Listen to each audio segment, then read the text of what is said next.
Assalamualaikum warahmatullahi wabarakatuh. Kami dari kelompok 7 ingin mempresentasikan tugas filsafat umum bertemakan Al-Kindi, Al-Rabi, dan Al-Farabi. Perkenalkan, nama saya Laylatul Hude. Nama saya Nazlati Rahmi. Nama saya Minawati.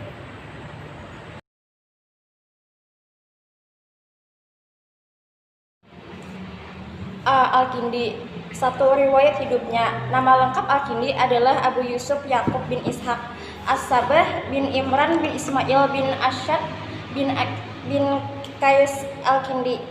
Ia dilahirkan di Kupah tahun 185 Hijriah atau 801 Masehi. Ayahnya Ishaq As-Sabah adalah gubernur Kupah pada masa pemerintahan Al-Mahdi dan Harun Ar-Rasyid dari Bani Abbas. Ayahnya meninggal beberapa tahun setelah Al-Kindi lahir. Dengan demikian, Al-Kindi dibesarkan dalam keadaan yatim. Al-Kindi hidup pada masa keemasan kekuasaan Bani Abbas. Al-Kindi sempat merasakan masa pemerintahan Khalifah Harun Ar-Rasyid yang terkenal sangat memperhatikan dan mendorong perkembangan ilmu pengetahuan bagi kaum muslim. 2. Karya-karya Al-Kindi. Karya ilmiah Al-Kindi kebanyakan hanya berupa makalah-makalah, jumlahnya sangat banyak. Ibnu Nadim dalam kitabnya Al-Fihris menyebutkan lebih dari 230 buah. Georgi N. Atiyah menyebutkan judul-judul makalah dan kitab-kitab karangan Al-Kindi sebanyak 270 buah. Dalam bidang filsafat, karangan Al-Kindi pernah diterbitkan oleh Prof. Abu Ridah tahun 1950 dengan judul Rasail Al-Kindi Al-Falasifah atau makalah-makalah filsafat Al-Kindi. 3. Definisi filsafat Al-Kindi. 1. Filsafat terdiri dari gabungan 2 kata, philo sahabat, sophia kebijaksanaan. 2.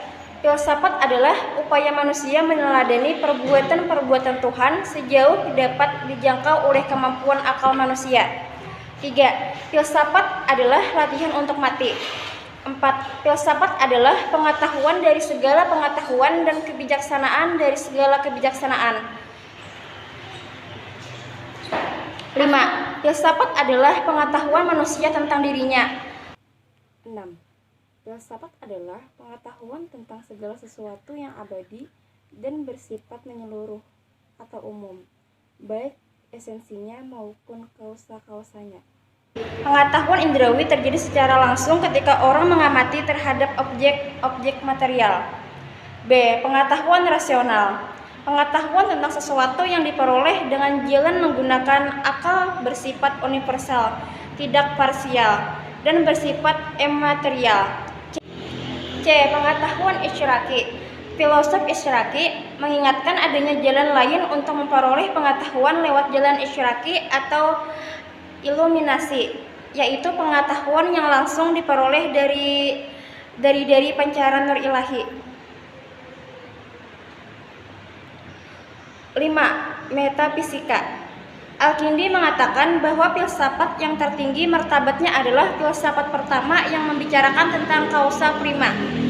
Filsafat metafisika Al-Kindi ditulis dalam beberapa makalahnya, khususnya dalam 2 makalah, yaitu tentang filsafat pertama dan tentang keesaan Tuhan dan berakhirnya alam. Tentang hakikat Tuhan, Al-Kindi mengatakan bahwa Tuhan adalah wujud yang hak atau sebenarnya, yang tidak pernah tiada sebelumnya dan tidak akan pernah tiada selama-selamanya, yang ada sejak awal dan akan senantiasa ada selama-lamanya. 6. Etika. Filsafat adalah upaya meneladani perbuatan-perbuatan Tuhan sejauh dapat dijangkau oleh kemampuan manusia. Definisi ini adalah agar manusia memiliki keutamaan yang sempurna. Al-Kindi berpendapat bahwa keutamaan manusia tidak lain adalah budi pekerti manusiawi yang terpuji. Keutamaan-keutamaan tidak merupakan asas dalam jiwa, yaitu pengetahuan dan perbuatan atau ilmu dan amal. Itu dalam arti yang negatif. Hal ini dibagi lagi menjadi 2. 1. Kebijakan atau hikmah. 2. Keberanian atau sajaah. B. Ar-Razi. 1. Riwayat hidup Ar-Razi. Nama Ar-Razi adalah Abu Bakar Muhammad ibn Zakaria ibn Yahya Ar-Razi. Ia lahir di Rai pada tanggal 1 Syaban 251 Hijriah atau 865 Masehi. Pada masa mudanya, ia menjadi tukang intan dan suka pada musik kecapi.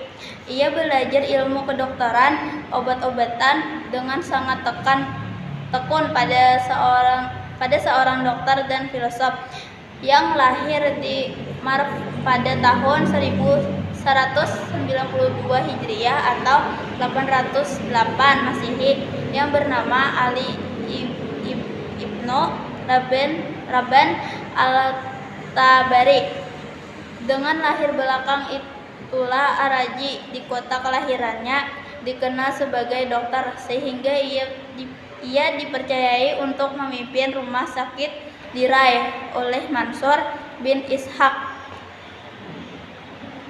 Ibnu Ahmad al-Asad ketika beliau menjadi gubernur. Ar-Razi menulis suatu buku yang berjudul Al-Tib Al-Mansur. Buku ini dipersembahkan kepada gubernur tersebut. 2. Karya-karya Ar-Razi. Ar-Razi termasuk orang yang aktif berkarya. Buku-bukunya sangat banyak. Adapun buku-buku itu diantaranya 1. Al-Tib Al-Rahani. B. Al-Sirat Al-Falasafiyah. C. Amarat Iqbal Al-Dawqah. D. Kitab Al-Jazah. E. Kitab Al-Ibn Al-Ilahi. F. Makalah fi Mabad Al-Tabiyah. 3. Filsafatnya. A. Logika. Ar-Razi adalah termasuk orang rasionalis murni. Ia hanya mempercayai terhadap kekuatan akal. Bahkan di dalam bidang kedokteran, studi klinis yang dilakukannya telah menemukan metode yang kuat dengan berpijak kepada observasi dan eksperimen. B. Metafisika. Pokok-pokok pendirian Ar-Razi dalam pemikiran ini adalah: pertama, alam; kedua dan ketiga, kekekalan gerak. Ia menolak mereka yang berpendapat bahwa alam adalah prinsip gerak, terutama Aristoteles dan para pengulasnya seperti filosofis Alexander dan Aphrodisias dan Porphyry. Teologi Ar-Razi. Ar-Razi seorang rasionalis murni, tetapi ia tetap bertuan, hanya ia tidak mengakui adanya wahyu dan kenabian. Berikut gaya-gaya dan pokok-pokok penolakan Ar-Razi. 1. Bahwa akal sudah memadai untuk membedakan antara yang baik dan buruk, yang benar dan yang jahat, yang berguna dan tak berguna.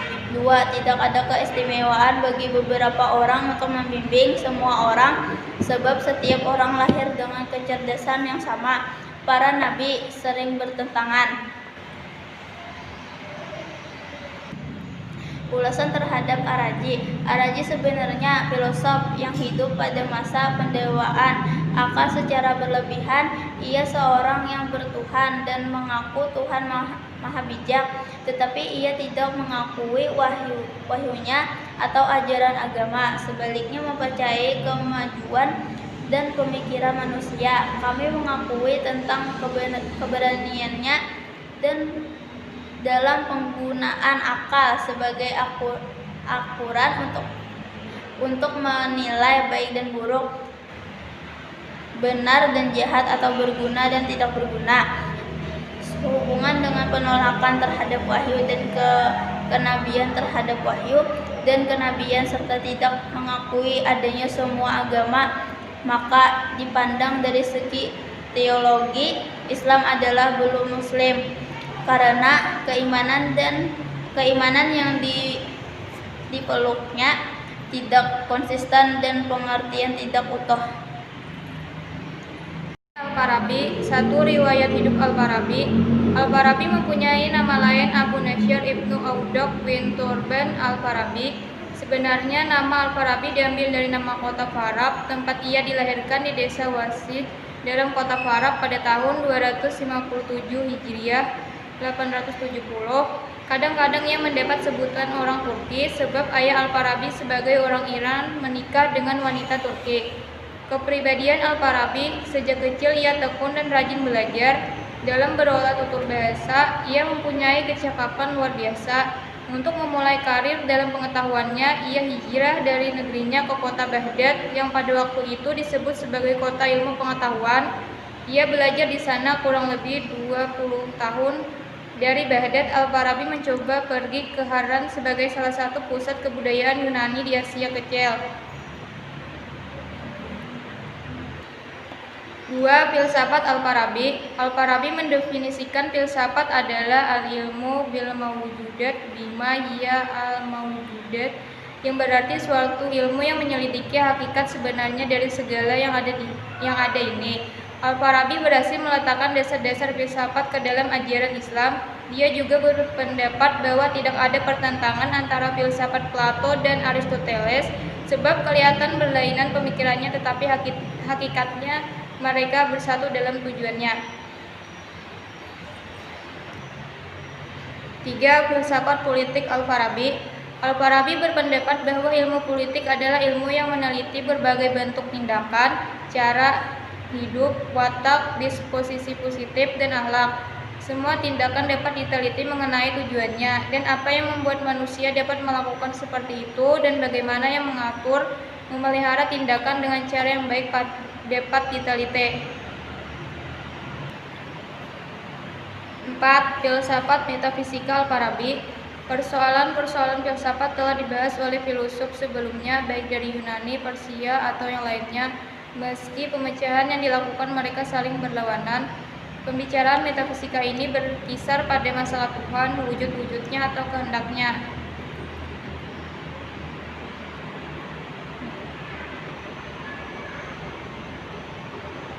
5. Filsafat kenabian Al-Farabi.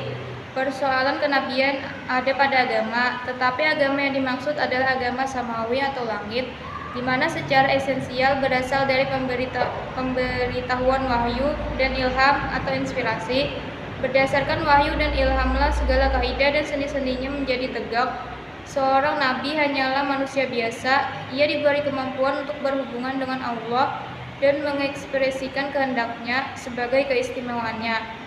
Agama Islam adalah agama langit yang ajarannya berasal dari langit dan sumber utamanya adalah kitab suci dan as-sunnah, dan tiadalah yang diucapkan itu Al-Quran menurut hawa nafsunya.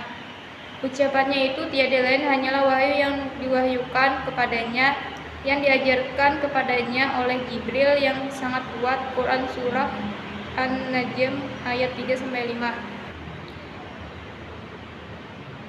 6. Pola pikir tasawuf Al-Farabi. Dalam lapangan tasawuf, Islam mempunyai kajian yang luas sekali, meskipun sudah banyak orang mengkajinya, seperti Al-Kindi dan lain-lain. Namun pembahasan filsafat dan tasawuf yang belum kita ketahui secara gamblang. Hal tersebut, Al-Farabi merupakan salah satu seorang yang merupakan sumber tertua bagi pemikiran-pemikiran tasawuf di kalangan filosof-filosof Islam, karena ia adalah orang yang pertama-tama membentuk filsafat Islam dengan lengkap. 7. Logika. Sebagian besar karya Al-Farabi dipusatkan pada studi tentang logika. Al-Farabi menyatakan bahwa seni logika umumnya memberikan aturan-aturan yang bila diikuti dapat memberikan pemikiran yang besar dan mengarahkan manusia secara langsung kepada kebenaran dan menjauhkan dari kesalahan-kesalahan. 8. Teori Al-Farabi tentang 10 kecerdasan. Teori Al-Farabi menempati bagian penting dalam filsafat Muslim. Ia menerangkan dua dunia, langit dan bumi. Ia menafsirkan gejala gerak dua perubahan.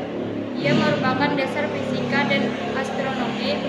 Bidang utama garapannya ialah pemecahan masalah yang Maha Esa dan yang banyak, dan pembagian antara yang berubah dan yang tetap.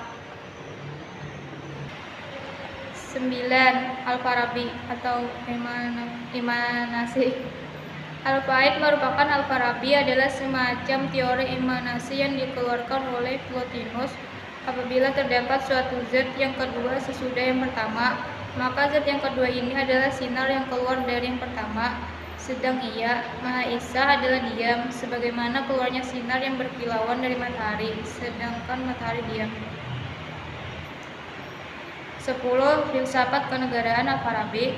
Dalam soal filsafat kenegaraan ini, Al-Farabi umumnya sesuai dengan filsafat Plato.